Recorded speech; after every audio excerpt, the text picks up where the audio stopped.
기자의 질문이 시작되었습니다. 안녕하세요. 이데일리 이수빈 기자입니다.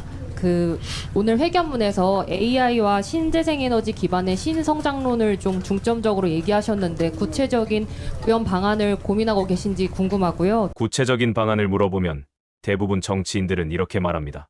다각도로 연구 검토 중이고 조만간 구체적 안을 제시하려고 한다. 이렇게 피해갑니다. 두 번째로 연임 도전을 결정하게 된 결정적 계기가 있으신지 궁금합니다.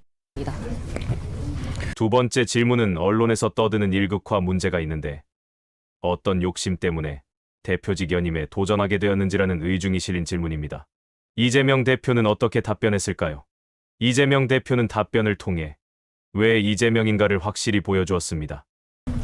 네, 고맙습니다. 기자회견문 안에 자세히 담지는 못했지만 언제나 위기 속에는 기회가 있습니다. 전 세계 지금 재생에너지 비율이 전체 에너지의 30%를 차지하는데 우리 대한민국은 9% 정도에 불과해서 특정 대기업 집단 하나가 쓰기에도 부족하다고 합니다. 여러분 아시겠지만 이미 10년, 20년 글로벌 기업과의 장기 계약을 할 때 향후 재생에너지로 생산될 계획을 내라고 할 때 우리 국내 수출 기업들이 그 계획서를 내지 못해서 계약을 하지 못하는 사례가 발생하고 있다고 합니다. 그리고 어쩌면 국내에 있는 수출 기지들도 생산 기지들도 재생에너지 부족을 해외로 옮겨가야 될 상황이라고도 합니다. 결국 국내에 좋은 일자리가 다 줄어들게 되고 국민 경제가 위축될 수밖에 없는 상황입니다. 정부의 전력 생산 기본 계획을 완전히 바꿔야 합니다. 그리고 지금 축소했던 2030년 재생에너지 생산 목표를 이 정부가 출범하면서 종전 문재인 정부 때보다 낮췄는데 빨리 복구시킬 뿐만 아니라 목표를 더 늘려야 합니다. 그렇게 하지 않으면 앞으로 10년 아니면 어쩌면 5년 후 우리 대한민국 수출 경제는 치명적 타격을 입을 수밖에 없습니다. 지금 이러고 있을 때가 아닙니다. 우리가 지금은 느끼지 못하지만 재생에너지 부족 문제로 5년 후, 10년 후에 대한민국 경제는 치명적 타격을 입고 어쩌면 괴멸될 수준으로 갈 수도 있습니다. 이 문제에 대해서 우리 국민들께서 좀 더 관심 가져주시기를 부탁드립니다. 정치도 마찬가지입니다. 재생에너지 중심 사회로 전환을 하는 것은 기본적으로 아까 말씀드렸던 것처럼 지역에서 재생에너지를 생산해도 지금 전력망 부족으로 팔 수가 없습니다. 제주도 같은 경우에도 풍력 발전기를 수시로 세웁니다. 사실 재생에너지를 생산해서 에너지 저장 시스템을 신속하게 확충하면 세울 필요 없이 에너지를 전기로 바꿔서 하다못해 자동차용 배터리로 쓸 수 있습니다. 그런 부분에 대한 지원이 필요합니다. 서남 해안이 바람과 햇빛 같은 재생에너지의 보고인데 문제는 송전망이 없어서 생산도 또 유통도 어렵습니다.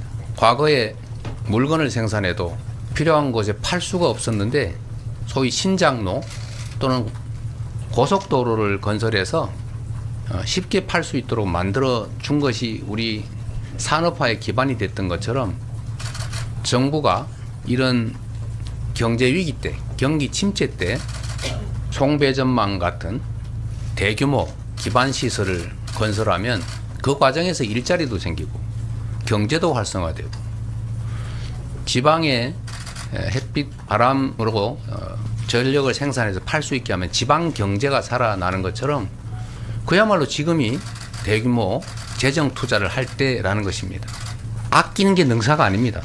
지금 쓰는 돈의 가치가 미래의 돈의 가치보다 훨씬 높다라고 하면 당연히 미래에 돈을 땡겨서 써야 되는 겁니다. 그건 개인들도 그렇게 합니다. 우리 자식이 공부를 잘할 것 같은데 지금 당장 대학을 보낼 경제력이 안 되면 빚을 내서 공부를 시키고 돈을 벌어서 갚는 겁니다.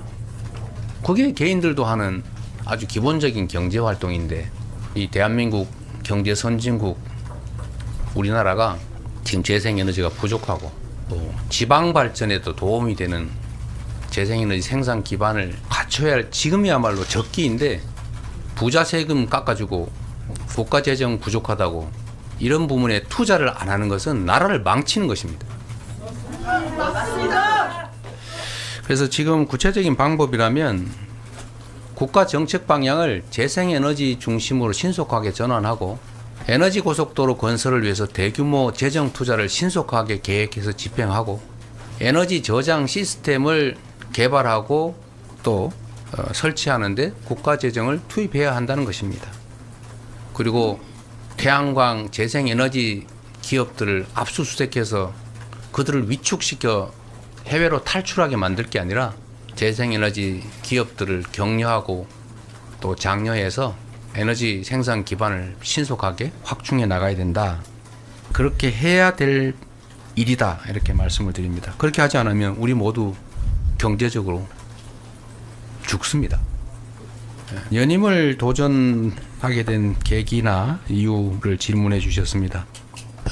사실 개인적으로 개인의 정치 인생이나 또는 개인적인 삶을 기준으로 판단하면 당대표 다시 할 이유가 전혀 없습니다. 엄청나게 힘들고 시간 많이 들고 또 기자 여러분들이나 우리 많은 국민들께서 생각하시는 것처럼 좀 잠시 좀 시선에서 사라졌다가 많이 새롭게 정비를 하고 나타나는 것이 훨씬 정치적으로 도움이 됩니다. 그걸 누가 모르겠습니까? 그렇다고 당대표를 다시 함으로써 뭔 엄청난 득을 볼 수 있냐? 그렇지 않죠. 물건을 팔 때도 가장 비쌀 때 팔아야 하는데 어쨌든 더불어민주당이 이번 총선에서 대한민국 헌정사에 없는 큰 승리를 이뤄냈기 때문에 지금이 어쩌면 개인적 정치적 평가를 받는다면 가장 가격이 높은 때 아닐까 그렇게 생각을 합니다. 그래서 거의 상종가 상태라고 보여지는데 사실 이럴 때 팔아야죠. 앞으로 더 좋아지기는 개인적으로는 매우 어렵다는 거 저도 압니다. 더 많은 것을 정치적으로 이뤄내는 건 쉽지 않다는 것 압니다. 그러나 정치라고 하는 것이 자신의 정치적 이익만을 추구할 수는 없습니다. 결국 책임이 따르는 것이고 그 책임의 핵심은 지금의 이 혼란스럽고 엄중하고 심각한 위기를 외면할 수 없다는 것입니다. 저는 집권 세력이 조금의 상식이라도 갖추고 있는 상식적인 국정을 해 나가는 정치 세력이라면 당연히 상식적 차원에서 저는 잠시 물러나는 게 맞습니다. 그러나 참으로 안타깝게도 우리 국민 모두 걱정하시는 것처럼 이 정권의 국정 운영이 정말로 위태롭습니다. 위태로울 뿐만 아니라 우리 국민들의 삶, 즉 민생이나 또 경제나 민주주의나 심지어 안보 문제까지도 위태롭기 그지없어서 단 한시라도 눈을 뗄 수가 없는 상태입니다.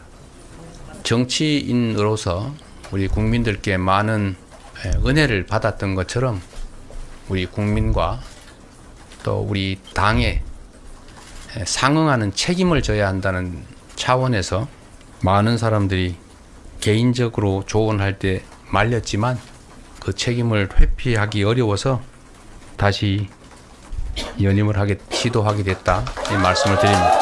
흠잡을 데 없는 막힘없는 답변을 들었습니다. 오늘 영상은 여기까지입니다. 시청해주신 여러분 고맙습니다.